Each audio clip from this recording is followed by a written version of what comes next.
a la mesa de los miércoles. Denise Dresser, ¿cómo estás? Muy buenas noches. Hola, buenas noches. Mario Arregada, ¿cómo estás, Mario? Muy buenas noches. Hola, Leo. ¿Qué Pablo tal? Magluf. Buenas noches, Leo. Gracias. Y vamos a comenzar. Hoy vamos a tratar dos temas. Rápidamente, sí quisiera darle una vuelta a la mesa, un primer comentario con ustedes de lo ocurrido el día de ayer en Venezuela, donde pues los hechos son conocidos.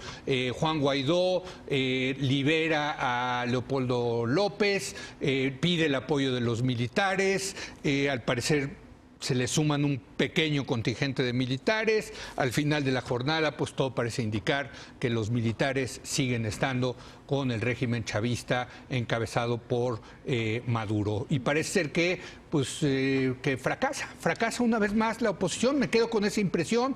No sé qué vaya a pasar en las siguientes horas, pero tengo la impresión de que no le salió la jugada a la oposición, Denise. No le salió porque toda la teoría de democratización de regímenes autoritarios, y creo que hay que ser muy claros, en este momento el régimen de Maduro es un régimen autoritario, dictatorial, que ya no cuenta con la base de legitimidad que le hubiera provisto una elección libre, limpia, justa. Hubo un debate ayer sobre si esto era un golpe de Estado. Yo cito una serie de tweets de Yashka Munk que decía: esto no es un golpe de Estado, esto es una rebelión, una revuelta, un levantamiento. No fue golpe de Estado porque los militares no quisieron unirse, ¿no?, a esa rebelión. Y ese es el problema. Bueno, quisiera expresar mi solidaridad y mi apoyo con quienes salieron a las calles y con quienes están buscando de distintas maneras derrocar un régimen que a claras luces. La imagen creo que más distintiva de ayer fue el tanque del ejército arrollando a civiles. Esto no implica que uno esté de acuerdo con el intervencionismo estadounidense, también ruso, chino en la región. Yo no apoyo eso. Creo que Estados Unidos lo mejor que podría hacer en esta coyuntura es guardar silencio. Pero ¿por qué no funcionó? Porque solo va a poder progresar este movimiento desde abajo cuando haya un desgajamiento de la coalición gobernante, la coalición dominante. Y eso solo ocurrirá cuando haya suficientes militares dentro del grupo que apoya a Maduro que sientan que les conviene más salirse de la coalición que mantenerse en ella. Y ¿qué han revelado las experiencias históricas? Eso solo ocurre cuando los militares sienten que ya no van a recibir beneficios económicos. Y lamentablemente Maduro tiene a su disposición recursos del petróleo, recursos rusos incluso, para seguir financiando a sus cuates dentro de este capitalismo de cuates en un círculo ya muy pequeño que lo rodea. Pero yo creo que esto desde abajo, incluso con apoyo internacional de América Latina, de Europa, no va a prosperar hasta que no haya un resquebrajamiento mayor dentro de digamos, el Estado venezolano. ¿Una mala lectura en ese sentido, dirías, Pablo, de la oposición? Bueno, es infortunado, desde luego, que no haya prosperado el intento. Sin embargo, me parece que es inminente la caída del régimen. Creo que la veremos. Hijo, es que yo vengo escuchando eso, no de Venezuela, de Cuba, desde hace muchísimos años. Bueno, pero es un país muy distinto. No, por eso, pues nada más te digo. Bueno, yo sé. Bueno, no, es una provocación. Sí, ¿no? claro. Yo creo más bien que ya no depende tanto del régimen de Maduro. Estoy de acuerdo con Denise, de que debe de haber una cohesión militar y lo que quieras, pero yo creo que ahora la caída va a depender de la disputa internacional. A mí me preocuparon mucho las declaraciones de Pompeo ayer diciendo tenemos información de que Maduro ya estaba prácticamente en un avión rumbo a La Habana. Sí. Y lo convenció Putin de quedarse, probablemente con apoyo militar por si se ofreciera. Entonces yo creo que ahorita se viene un encontronazo fuerte en Venezuela entre estas dos potencias. Un encontronazo frío, o sea, es decir, quizá no... Es un extraño déjà vu de la Guerra Fría, exactamente, ¿no? O sea, sí está medio locochón eso, exacto, ¿no? Por eso digo frío, ¿no? Sí, ahí a ver quién gana y me parece que de eso depende la caída del régimen. que... La parte internacional, entonces tú Sí, dirías. yo creo que la parte internacional ahora ya juega un papel fundamental porque la sociedad venezolana ya no aguanta más. Bueno, y ya muchos dijo, militares claro, tampoco, ¿no? Ya dijo Denise la parte militar, tú la parte internacional. Pues queda otra parte importante del poder, que es la gente. Sí, ¿No? en esto... O sea, ahí sí, quién está con quién está, no queda. Tengo voy a la ser impresión de que la escueto. mayoría está con la oposición, pero no me queda tampoco del todo claro, ¿eh? Sí, a mí tampoco, y por eso me limito el día de hoy solo a hacer una mención de solidaridad con el pueblo venezolano en general. Sí. No, creo que no queda claro para mí, esa es como la posición que puedo tener el día de hoy nada más. Y obviamente invitar a todas las partes, solo sumarme a los esfuerzos de vías pacíficas que ha habido de muchas partes. Pero pues eso no, yo creo que no va a acabar pacíficamente. Pues ¿no? ojalá haya O sea, ropas, está muy bien el deseo y yo también me sumo al deseo. Solo pero... va a acabar pacíficamente si hay una transición negociada, Sí. si hay condiciones de seguridad mutua para el movimiento opositor y para Maduro. Así lo hemos visto históricamente en las transiciones. Él solo se irá si le garantizan Claro. una vida en el exilio, recursos, inmunidad. Así pasó con Mubarak, así ha pasado en otros movimientos desde abajo. La primavera árabe es un ejemplo de eso. Si no hay esas condiciones de seguridad mutua para ambos bandos, esto sí puede descender en violencia. Bueno, y mientras tanto, ya para terminar con el tema venezolano, hay que decir que es una tragedia, la parte económica está hecho un desastre. La ese parte país. humana, la parte de- humana, la migración, los refugiados. O sea, sí detrás de esto también hay miles de historias trágicas, ¿no? Una Sí, querida también. amiga que es la corresponsal del Washington Post en México y en Venezuela acaba de regresar y me decía, estar ahí es como estar en un experimento social de cómo se va desapareciendo una ciudad. Hablaba de Caracas, Sí. que ya uno ve pocos carros y yo pensaba, bueno, pocos carros porque no hay gasolina, la gente no puede comprar. No, porque ya no hay refacciones. Entonces, si se te descompone el carro, no puedes, ya no hay formas de transporte. Y eso es lo de menos. El tema de las medicinas, el tema de la comida, el tema de la electricidad. Por los El agua. apagones, la gente no puede comprar comida y almacenarla porque no hay refrigeración. Sí. Sí, que yo espero que sirva el caso venezolano. No quiero sonar utilitarista, pero Sí. espero que sirva como el último experimento socialista de la historia. ¿No? Esperemos que este sea ya por fin el clavo en el ataúd. Pero pues acaba de ganar los socialistas en España, Pablo. Bueno, ese no es un socialismo bolivariano. Bueno, entonces estás hablando del socialismo Estoy hablando del a socialismo. latinoamericano. Exacto. ¿O qué? Sí. Digo, para que quede claro, ¿no? Bueno, Porque- pues, pero en España, a ver, es una sociedad capitalista. Sí. O sea, Tú dices social en los esta principios. parte socialista más tropicalizada que hemos tenido en América Latina. Por ¿no? supuesto, ¿no? Bueno, pero en fin, pues ahí está el comentario sobre Venezuela y ahora nos queremos ir al tema del aeropuerto. El presidente López Obrador esta semana echó a andar... pues ni siquiera las obras, echó a andar lo que inauguró, pues una serie de estudios para que se haga el nuevo aeropuerto de Santa Lucía, que va a sustituir el aeropuerto de Texcoco. Yo sigo pensando, Mario, que la cancelación del aeropuerto de Texcoco ha sido el principal error de la administración de López Obrador. Se tomó antes de que tomaran posesión, en octubre del año pasado, pero yo sí sigo pensando que es el peor error que ha cometido este gobierno. Ya visto a la distancia, creo que queda claro sobre todo una cosa, que fue una promesa de campaña, fue Sí. un acto sobre todo, yo describiría, político. Sí. Otras consideraciones estaban subordinadas a ese gran hecho. Entonces creo que si partimos de ahí, podemos discutir qué más, qué problemas.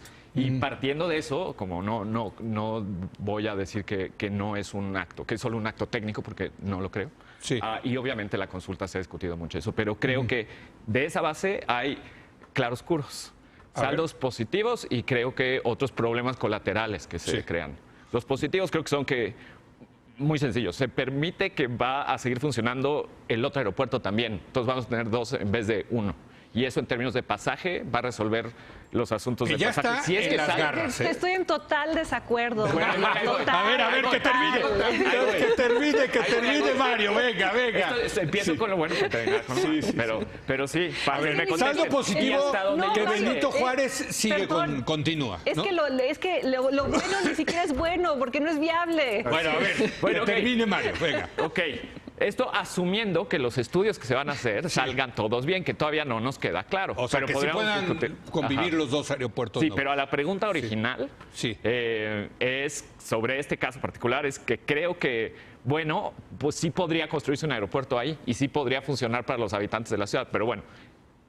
Esos son los saldos que yo creo que no están tan mal. En caso de que se logre ahorrar, que ya no sé si al final, como se promete, si se ahorra y no haya los sobrecostos, bueno, no sé. La presentación del proyecto pues suena austero, pero no voy a juzgar sobre eso. Ahora, en los problemas colaterales, ahí creo que hay varios. Uno es que creo que parte del hecho de que era un acto político tenía que ver con que había sospechas de corrupción con el viejo aeropuerto y luego esas sospechas de corrupción que fueron parte de la campaña activa no se sustanciaron después y eso puede generar un costo colateral político. Si ese era el objetivo, entonces ahí se pierde algo. El segundo es que creo que hoy por hoy la naturaleza es más frágil en Santa Lucía que en Texcoco. Y entonces ahí también hay como algunos problemas de evaluación de impacto ambiental que todavía se tienen que resolver.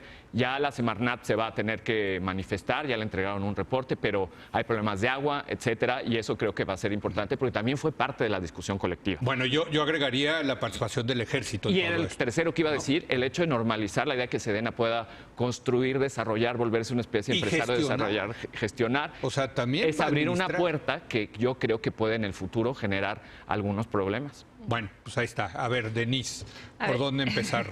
Esta crítica que voy a hacer no parte de la premisa de que yo apoyaba el viejo aeropuerto. El viejo aeropuerto me parecía que era ¿El viejo aeropuerto a qué te refieres? bueno, ¿Texcoco? el viejo nuevo. Texcoco, para Texcoco, que- exacto.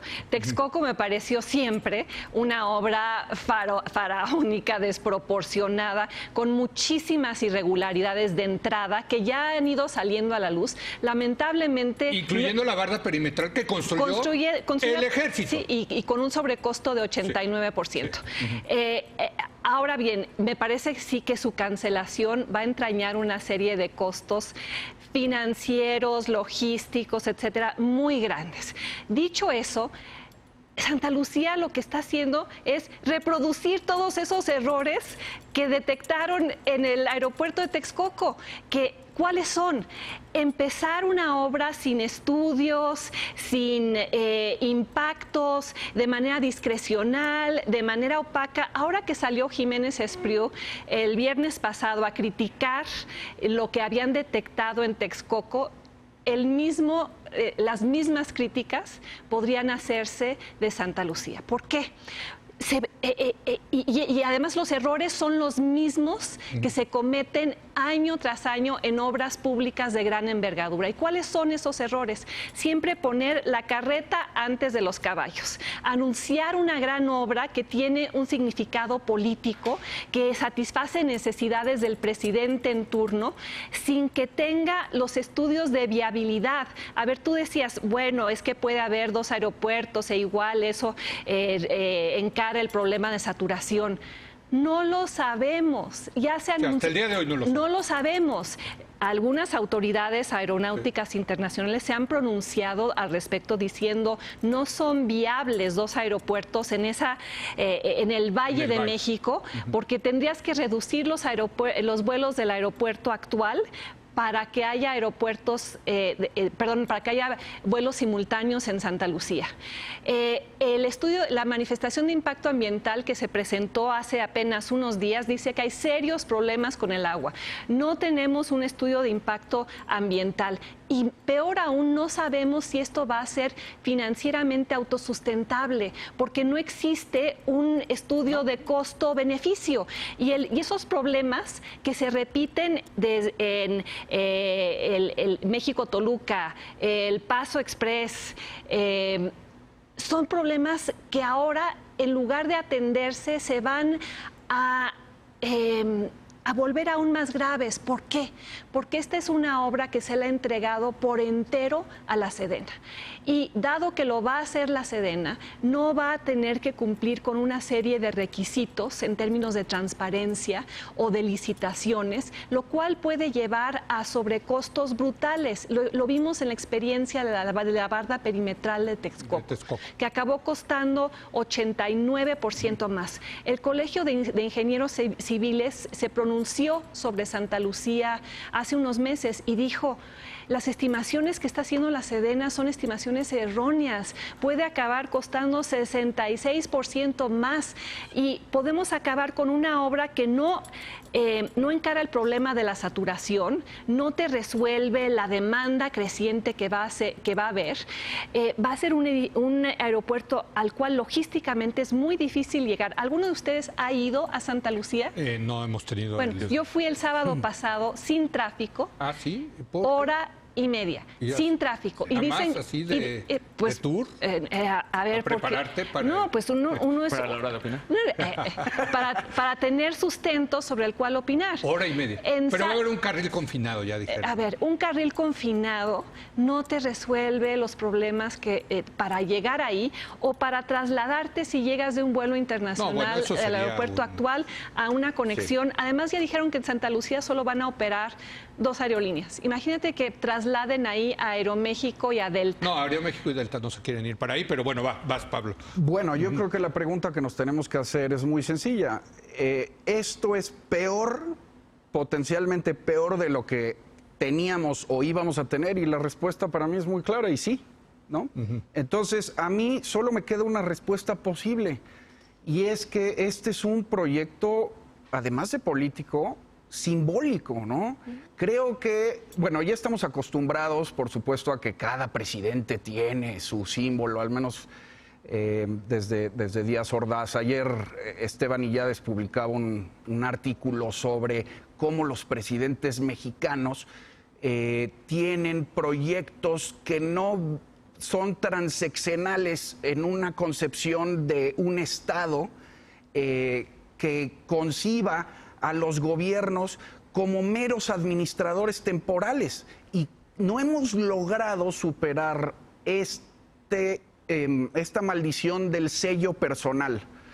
Y creo que López Obrador arranca así, con una tabula rasa, diciendo, este es mi gran monumento al final del neoliberalismo.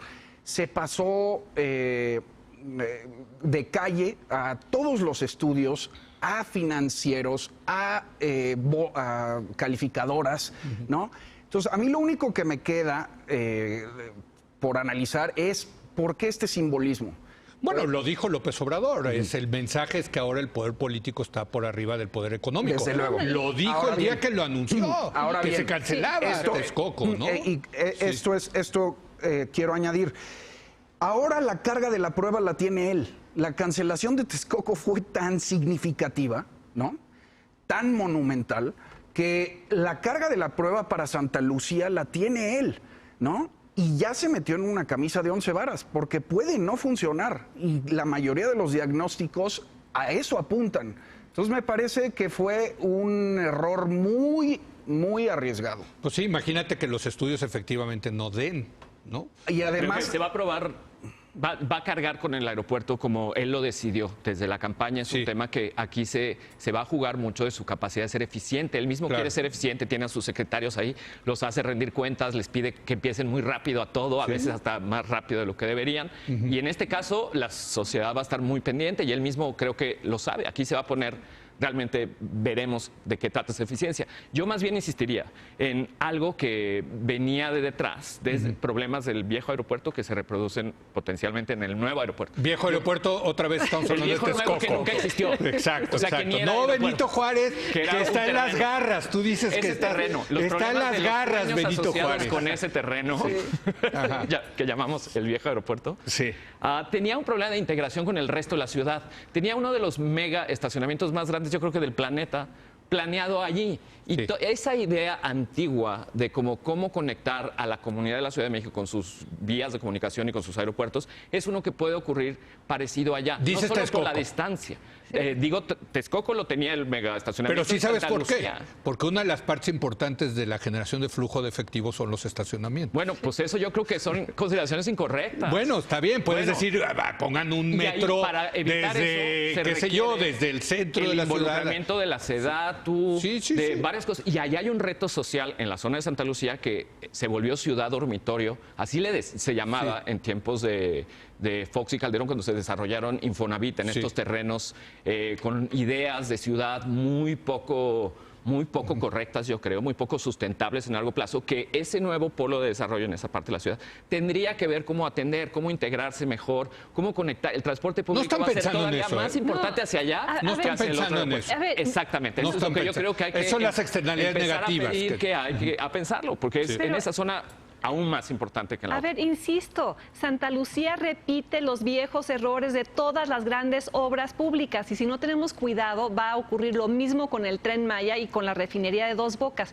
porque importa más el simbolismo y el gesto político que la viabilidad y la funcionalidad de la obra para el ciudadano común y corriente. Pero, Denise, Porque- entonces ahí lo que tendremos que debatir, y les propongo que lo hagamos algún día, es por qué lo hace tan mal el gobierno mexicano en materia de construcciones. Digo, porque todos los gobiernos, no es que todos los gobiernos en el mundo sí hacen grandes obras, pero ¿Por qué pero ¿por qué particularmente nosotros somos tan malos? Por la cuatitud, porque son años de licitaciones opacas o inexistentes, años de adjudicaciones directas al que te cayó bien y eso lleva eventualmente a sobrecostos exorbitantes, años de deficiencias sistemáticas en la preparación de proyectos de infraestructura, años de procesos de construcción precipitados y encontrarte de pronto con un cerro. El cerro de Santa Paula que no estaba incluido en el plan inicial. Ya es hasta broma. Que le habían Eso ya es surrealismo. que mexicano. le habían presentado al presidente, yo creo que era una servilleta. Ahora, lo mismo ocurrió con el Tren México-Toluca. El estudio que hizo el IMCO sobre por qué no se ha acabado y por qué cuando se acabe, si se acaba, no va a ser financieramente autosustentable, No, lo va no a es un subsidiar desastre. el gobierno y lo va a subsidiar la ciudadanía. es un A ver, desastre. ¿por qué? Porque cada presidente llega y tiene el imperativo de diferenciarse de sus predecesores, hacer su gran obra, demostrar su capacidad de ejecución y en este caso la rapidez a la cual se mueve la Cuarta Transformación y el simbolismo de un aeropuerto austero versus un aeropuerto faraónico. Pero, A ver, una última, sí. nos quedan 30 segundos A mí me cada. preocupa un elemento que no se ha mencionado y es que no se han hecho las consultas a las 20 comunidades No, sí, aledañas. es que ahora son secretas ya, las bueno. consultas populares Bueno, son secretas. No, ya Pero se hizo una, ¿no? Esa es a una comunidad, pues son sí. 20. Y no sabemos nada al Y no respecto. sabemos nada. Antier saltaron, apoyados por el Centro de Derechos Humanos Seferino Ladrillero, que dicen, oye, aquí hay un atropello de regulación internacional avalada por la Constitución mexicana. Sí. ¿Y por qué lo digo? Porque Comunidades de Santa Lucía. dices tú. comunidades aledañas, 20 aledañas a Santa Lucía que no se les consultó ni un ápice. Y te voy a decir algo. Esto es una bomba de tiempo porque no es la primera vez, y también hablando de aeropuertos, que las comunidades paran proyectos y que además se defienden como saben. O sea, no vas... Sí, bueno, es la de Fox paró ese aeropuerto. Exactamente, ¿no? por eso. Entonces aquí ya hay un potencial problema que no vislumbraron. Un último comentario Mi último rápido. comentario muy Mario. rápido es sobre las comunidades aledañas. Creo que es tema importantísimo también. Coincido en eso. No coincido en que en Jaltocán creo que lo hicieron muy bien, que era la principal. Parece que leí las negociaciones, lo que les regularizaron ¿dónde está unos para terrenos, leerlo, otros donaron, otros se los pagaron, celebraron que los habían tratado mucho mejor que a los de Texcoco. Sí. Con Jaltocán la negociación creo que fue impecable. ¿En dónde se puede ver eso, Mario? Yo leí en una nota de diario las declaraciones de los líderes Ok, de ok. Jaltocán declararon cómo había sido y narrando Sí. cómo había sido la negociación. Ahora, las aledañas, y sobre todo en zonas donde se necesita consulta indígena, creo que se le puede poner mucho más consideración, hacerlo como se debe Y hacer. donde les por ley están quitando internacional. agua, ¿eh? Pero, y justo eso, para cerrar, es esta idea de cómo involucrar a las comunidades, me hace pensar que la Secretaría de Desarrollo Territorial y Urbano, sobre todo en esa zona de la ciudad, debería estar más involucrada de lo que está. La han mencionado, pero yo no he escuchado de ellos, y me encantaría que hicieran de este proyecto un proyecto más allá de solo el aeropuerto y de integración para la ciudad, que es a mí lo que más me importa. Bueno, Yo un rápido. último Sí. comentario. Estas obras, cuando terminan siendo fallidas y con costos elevados, la factura final la pagamos los ciudadanos. Sí. O sea, nosotros vamos a pagar la factura de la cancelación de Texcoco. No, ya la estamos pagando. Incrementos en el impuesto aeroportuario y demás. Y el último comentario que haría es que la ineptitud y la falta de planeación, ir tomando atajos, eso también es otra forma de corrupción. Bueno, gracias Denise, gracias Pablo, gracias Mario. Gracias. Vamos a hacer una breve pausa y vamos a analizar la reforma educativa. La verdad yo le digo con toda honestidad, yo pensé que hoy ya iba a estar aprobada, pues resulta que no se aprobó ayer en el Senado. Pero vamos a regresar con 3 expertos para ver qué es lo que está proponiendo López Obrador para reformar la reforma a su vez de Peña Nieto. Regresamos en un momento más.